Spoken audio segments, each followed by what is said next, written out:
भगवान उसका हर सपना पूरा करे जो इस चैनल को सब्सक्राइब करेगा। वीर लगातार उसके सामने नजर आ रहे शेल्टर की तरफ बढ़ रहा था। थोड़ा और पास जाने पर पीले रंग के स्टोन से बना वो शेल्टर देखने में थोड़ा टूटा फूटा और बंजर सा नजर आ रहा था। हालांकि वो पूरी तरह से बर्बाद नहीं लग रहा था, लेकिन जहां तक है वो देखने में पीले रंग के किसी एंशियंट शहर के जैसा लग रहा था, जिसे सालों पहले खाली कर दिया गया हो। ये लोगों द्वारा छोड़ा हुआ शेल्टर तो नहीं हो सकता। ओह प्लीज गॉड, प्लीज इस शेल्टर का टेलीपोर्टर अभी भी फंक्शनल हो। आगे बढ़ता हुआ वीर मन ही मन प्रे कर रहा था। फिर जैसे जैसे वीर उस येलो स्टोन सिटी के करीब पहुंचता है, उसे ऐसा महसूस होता है कि चीजें उतनी भी ज्यादा खराब नहीं हैं जितना कि वो पहले नजर आ रही थीं। वो वाकई में एक ह्यूमन शेल्टर ही था, लेकिन उसके फ्रंट गेट के सामने वीर नोटिस करता है कि एक बड़ा सा पैरासोल रखा हुआ था। साथ ही उस पैरासोल के अंदर एक सन बेदिंग बेंच पड़ी हुई थी जिसके ऊपर कोई लेटा हुआ था। जब वीर उस इंसान को और भी ज्यादा करीब से देखता है तो वो नोटिस करता है कि एक बहुत ही खूबसूरत लड़की वहां पर लेटी हुई है। बेंच पर लेटी उस लड़की के सुंदर लंबे पैर और काले रंग के बाल थे। उसकी कमर कहने को तो पतली थी लेकिन सॉलिड थी, और किसी को भी वहां पर एक छोटी मसल नजर आ सकती थी। इस बोरिंग ब्लैक डेजर्ट के बीचों बीच वीर को ऐसा लग रहा था जैसे कि सदियों के किसी प्यासे को पानी मिल गया हो। इनफैक्ट वो नज़ारा देखने में इतना कमाल का था कि वीर की भी आंखें खुली की खुली रह गई थीं। लेकिन वीर को ये सब कुछ इतना साफ साफ कैसे नजर आ रहा था? तो वो इसलिए क्योंकि छोटे बालों वाली लड़की इस समय लगभग बिना कपड़ों के एक रिलैक्स पोस्चर में लेटी सनबाथ ले रही थी। ये मैं क्या देख रहा हूं? कहीं मेरी आंखें मुझे धोखा तो नहीं दे रही? कहीं ऐसा तो नहीं कि इतने लंबे समय तक ब्लैक डेजर्ट में रहने की वजह से मुझे हेलुसिनेशन हो रहा हो? शायद ये वाकई में एक मिराज ही है। इस बात को कंफर्म करने के लिए कि वो जो कुछ भी देख रहा है वो वाकई में सच है और उसकी आंखों का कोई धोखा नहीं, वीर कस के अपनी आंखें रब करता है। वो येलो स्टोन सिटी अभी भी वहीं पर ही थी। वो पैरासोल और सन बेदिंग बेंच भी अभी भी वहीं पर थे, और साथ ही साथ वो खूबसूरत लड़की भी उसी बेंच पर मौजूद थी। लेकिन अभी भी वीर को भरोसा नहीं हो रहा था कि वो जो कुछ भी देख रहा था वो सब कुछ सच है। और यही वजह थी कि वीर अपने जूनियर गोल्डन शेयर को वापस सी ऑफ सोल में भेज देता है और येलो स्टोन सिटी की तरफ और भी ज्यादा तेजी से बढ़ने लगता है। वीर से जितना तेज हो सकता था वो उतनी तेजी से उस येलो स्टोन सिटी की तरफ भागता जा रहा था। जैसे जैसे वीर उस जगह के और ज्यादा करीब से करीब पहुंच रहा था, वो जगह जो कि वीर ने अभी अभी डिस्कवर की थी और भी ज्यादा से ज्यादा क्लियर होती जा रही थी। वो वाकई में देखने में एक असली जगह लग रही थी जो कि एग्जिस्ट करती है। नो वे, क्या ये वाकई में एक असली जगह है? मैं किसी भी कीमत पर इतना ज्यादा लकी तो हो ही नहीं सकता। मेरा मतलब है कि इस बात का तो कोई मतलब ही नहीं बनता कि एक खूबसूरत लड़की यहां बीच डेजर्ट में सनबेथ कर रही है। नहीं, ये जरूर मेरा हेलुसिनेशन ही है। हाँ, ये वही है। इस ब्लैक डेजर्ट में कोई भी ह्यूमन शेल्टर नहीं है। वीर को अभी भी भरोसा नहीं हो रहा था कि वो जो कुछ भी देख रहा था वो सब एक्चुअल में सच था। वीर के सामने लेटी खूबसूरत लड़की समय अपने पेट के बल लेटी हुई थी। सनग्लासेस पहने उस लड़की के बगल में कुछ जूस और स्नैक्स रखे हुए थे और उसे देखकर ऐसा लग रहा था कि जैसे वो सो रही हो। हेलुसिनेशन, ये एक हेलुसिनेशन है। बड़बड़ाते हुए आगे बढ़ता वीर अब उस छोटे बालों वाली लड़की के सामने था। अपनी आंखों के सामने वो जो कुछ भी देख रहा था वो सब सच है, इस बात को कंफर्म करने के लिए वीर उस लड़की को टच करता है और वो ये देखकर बहुत ही ज्यादा सरप्राइज्ड हो जाता है। जब उसे ये फील होता है कि उस लड़की की स्किन छूने में बहुत ही ज्यादा स्मूथ और बाउंसी थी। इनफैक्ट वीर तो उस सनस्क्रीन को भी महसूस कर सकता था जो उस लड़की ने अपनी बॉडी पर लगाई हुई थी। शायद मैं गलत हूं, ये सब कुछ वाकई में सच लग रहा है। वीर को उस लड़की की स्किन बहुत ही ज्यादा अच्छी फील हो रही थी और इसीलिए वो उसको एक बार फिर से टच करता है। लेकिन तभी एक सेकंड के बाद छोटे बालों वाली वो लड़की जाग जाती है। लिटिल ऑरेंज, ये मत करो, मैं यहां पर सनबेद लेने की कोशिश कर रही हूं। स्लीपी फैशन में अपना सर घुमाते हुए वो लड़की सुस्त आवाज में कहती है। हालांकि ये बात और थी कि जैसे ही उसकी आंखें फोकस में आती हैं और उसकी नजर वीर पर पड़ती है, जिसका हाथ अभी भी बहुत ही फर्मली उसके कमर पर रखा हुआ था, तो वो ये देखते ही पूरी तरह से फ्रीज हो जाती है। दोनों की नज़रें आपस में कुछ सेकंड्स के लिए टकराती हैं, जिसके बाद वो लड़की अपने होश में आती है और उसकी चीख पूरे ब्लैक डेजर्ट में गूंज जाती है। उसके दोनों खूबसूरत पैर किसी दो ड्रैगन्स की तरह थे, जो कि कैंची की तरह वीर को कैद करने की कोशिश कर रहे थे। उन्हें देखकर ऐसा लग रहा था जैसे कि वो वहीं उसी समय वीर को काटने के लिए पूरी तरह से तैयार हो। अब देखिए मैडम, आपको कोई गलतफहमी हुई है। मैं वैसा लड़का नहीं हूँ जैसा आप समझ रही हैं। दरअसल मैं इस ब्लैक डेजर्ट में कुछ ज़्यादा ही लंबे समय से घूम रहा हूँ।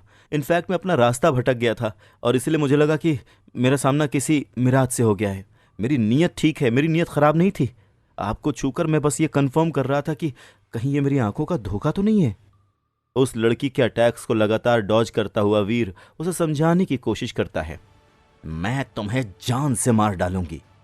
उस लड़की को वीर की बातों से कोई फर्क नहीं पड़ रहा था और वो अभी भी वीर पर अटैक करने की अपनी कोशिशें जारी रखे हुए थी।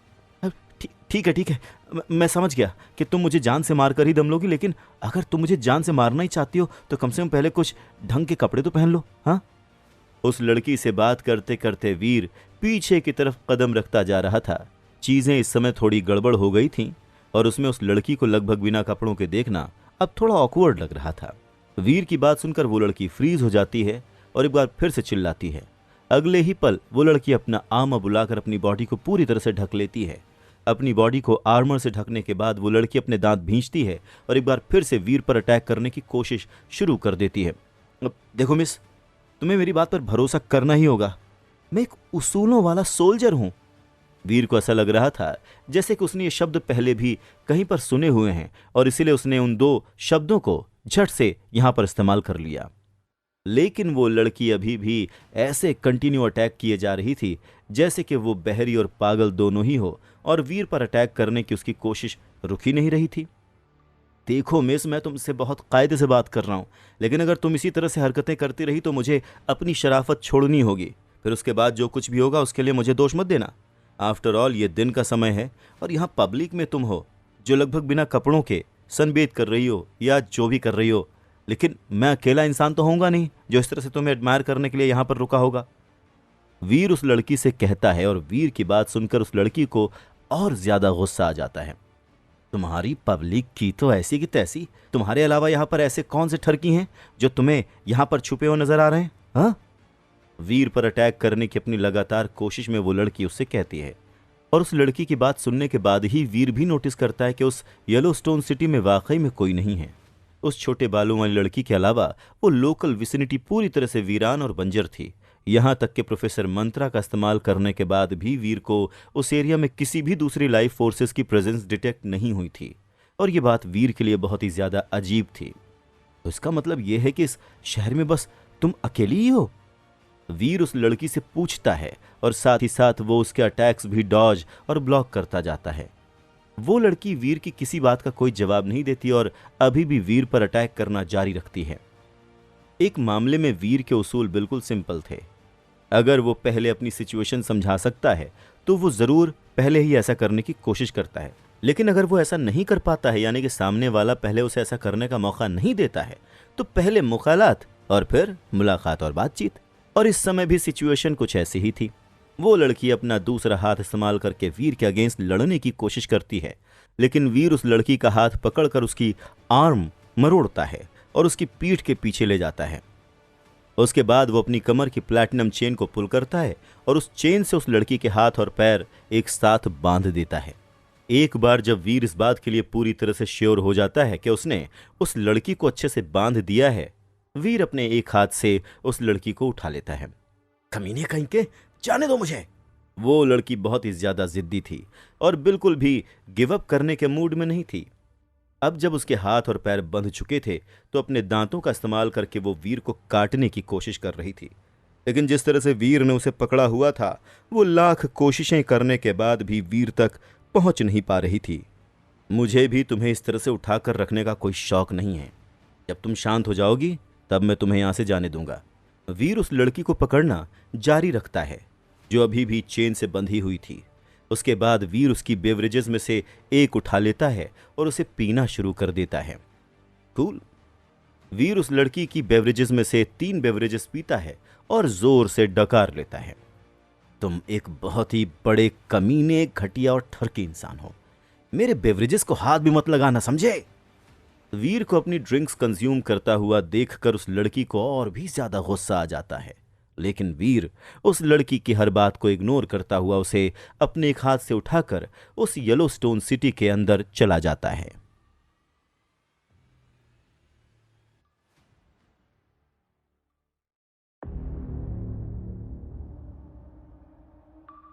येलोस्टोन सिटी के अंदर बढ़ता हुआ वीर नोटिस करता है कि वो शहर पूरी तरह से वीरान पड़ा हुआ था और उस जगह पर अगर कुछ मौजूद था तो बस ओल्ड स्टोन हाउसेज और उनके रूइन रिमेन्स।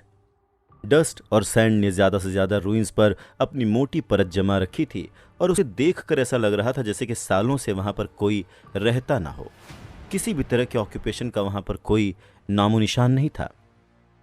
येलोस्टोन सिटी के अंदर आकर वीर सीधा प्लाजा की तरफ बढ़ने लगता है। इस तरह के छोटे शेल्टर्स में, ऑर्डिनरी रूम्स में कोई भी टेलीपोर्टर्स नहीं होते हैं। वहां पर केवल पब्लिक टेलीपोर्टर्स होते हैं जो कि या तो प्लाजा में मौजूद होते हैं या फिर स्पिरिट हॉल में। वो प्लाजा बहुत बड़ा नहीं था और उसकी ज़मीन बहुत सारे येलो रंग के टाइल्स से बनी हुई थी। इनफैक्ट वो जगह काफ़ी ज़्यादा साफ थी, जैसे कि मानो किसी ने अच्छा खासा समय लेकर उस जगह को साफ किया हो।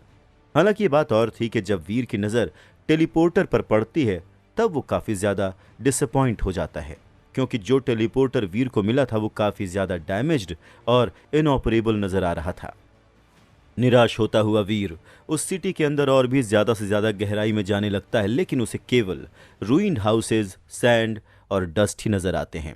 वहाँ पर मौजूद हाउसेज बस केवल 2 माले के बिल्डिंग्स जितने ही लंबे थे, लेकिन वहां पर एक स्पिरिट हॉल मौजूद था और वीर ये बात बिल्कुल भी नहीं जानता था कि उस हॉल में 4 माले की बिल्डिंग जितना लंबा एक मेल स्पिरिट वहां पर बीचों बीच बंधा हुआ बाकी सबसे अलग नजर आ रहा था। नहीं, अंदर मत जाओ, अभी इसी समय इस जगह को छोड़ दो। जैसे ही वीर चलता हुआ उस स्पिरिट हॉल के सामने जाता है, अचानक से वो लड़की डरी हुई नजर आने लगती है और वीर से कहती है, क्यों, ऐसा क्या है इस जगह पर? वीर नोटिस करता है कि वो लड़की फाइनली बात करना चाहती है, इसीलिए वो अपना सर नीचे करके उससे पूछता है, तुम वहां नहीं जा सकते क्योंकि तुम वहां पर जा ही नहीं सकते। छोटे बालों वाली वो लड़की अपने दांत भींचते हुए वीर से कहती है। वीर नोटिस करता है कि उस लड़की ने एक बार फिर से बकवास करना शुरू कर दिया है, इसीलिए वो उसे इग्नोर करता हुआ आगे बढ़ने लगता है। स्टॉप, अंदर मत जाओ, वहां पर अंदर एक बहुत ही स्केरी स्पिरिट मौजूद है। छोटे बालों वाली वो लड़की जल्दी से चिल्लाते हुए कहती है और उसकी बात सुनकर वीर की आईब्रोज सिकुड़ जाती हैं। ये क्या बात कर रही हो तुम? ये तो कितना छोटा सा शेल्टर है, ज्यादा से ज्यादा ये एक नोबल शेल्टर होगा, तो फिर इस छोटे से शेल्टर पर आखिर किस तरह की स्केरी स्पिरिट मौजूद होगी? इसके अलावा चलो एक वक्त के लिए मैं मान भी लूं तुम्हारी बात कि इस जगह पर एक स्केरी स्पिरिट मौजूद भी है, तो फिर उस स्केरी स्पिरिट के रहते हुए तुम किस तरह से इस जगह के अंदर बाहर टेलीपोर्ट करने में कामयाब हो जाती हो? अपनी आईब्रोज सिकोड़ता हुआ वीर उस लड़की से पूछता है। मेरी बात का विश्वास करो, वहां पर अंदर वाकई में एक स्पिरिट मौजूद है, और रही बात मेरी, तो मैं इस जगह को छोड़कर कभी भी कहीं नहीं गई। छोटे बालों वाली वो लड़की अपनी बात पर जोर देते हुए कहती है। अच्छा, मैं क्या तुम्हें बेवकूफ नजर आता हूं? तुम कह रही हो कि तुम इस जगह को कभी छोड़कर ही नहीं गई।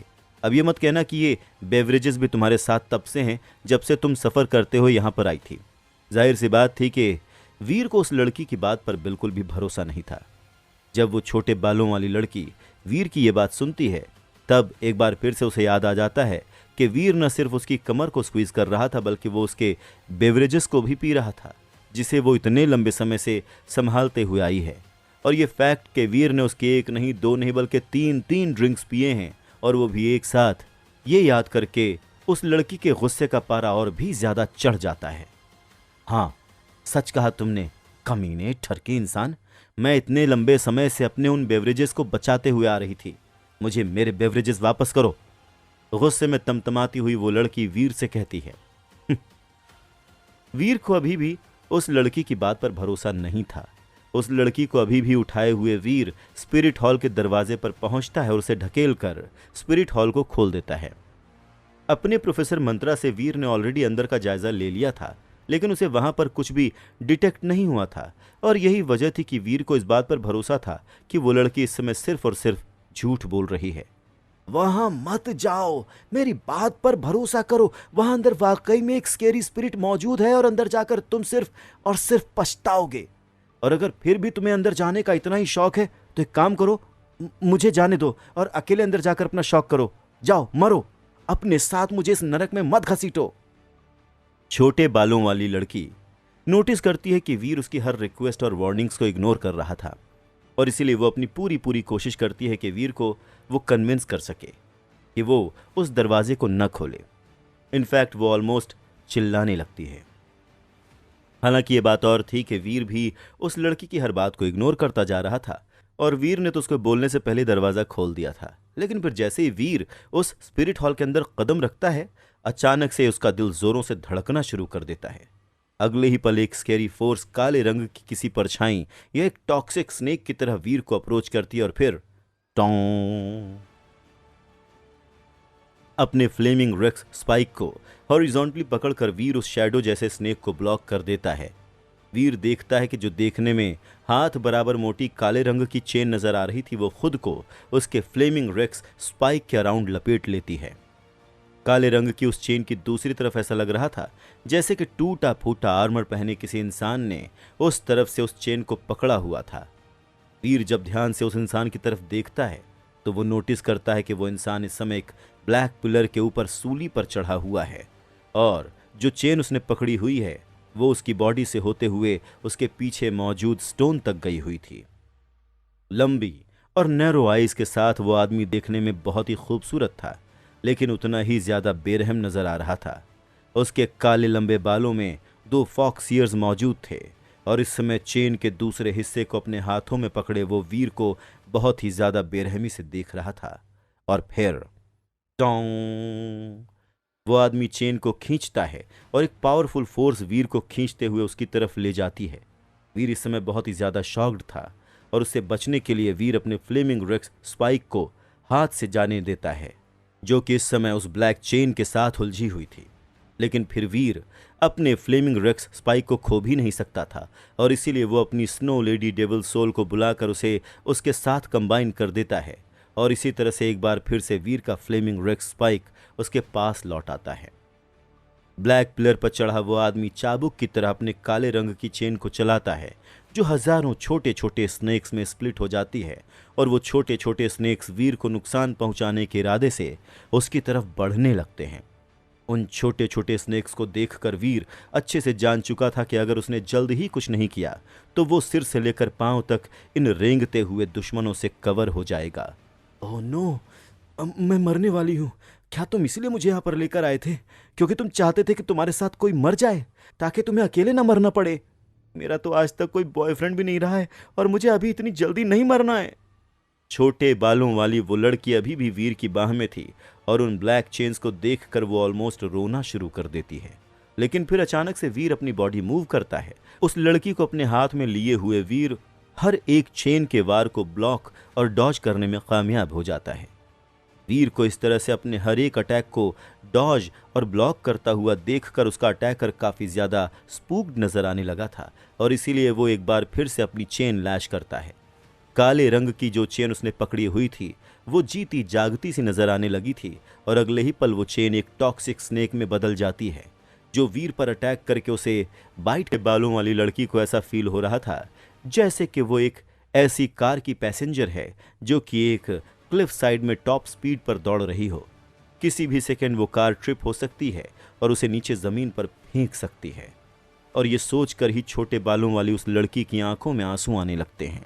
लेकिन वो लड़की ये नहीं जानती थी कि वीर के पास उस आदमी के अटैक्स को डॉज करने की स्किल्स मौजूद थी। साथ ही साथ वीर ये भी जानता था कि अगर उसने उस छोटे बालों वाली लड़की को अपने खुद पर छोड़ दिया तो वो पलक झपकते ही उस चेन के द्वारा स्नैच कर ली जाएगी।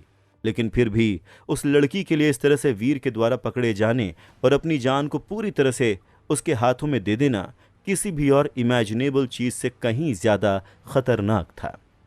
लेकिन वीर के चेहरे पर अब उदासी नजर आने लगी थी, और वो ऑलरेडी अपने प्रोफेसर मंत्रा को मैक्सिमम लेवल पर पुश कर रहा था। लेकिन उसके बावजूद वीर अगर कुछ कर पा रहा था तो वो बस उस आदमी की चेन को डॉज, और चाहे वीर कितनी ही कोशिश क्यों न कर ले, लेकिन उसे वो एक भी मौका नहीं मिल रहा था जो उसके लिए वहां से भागने के लिए काफ़ी हो।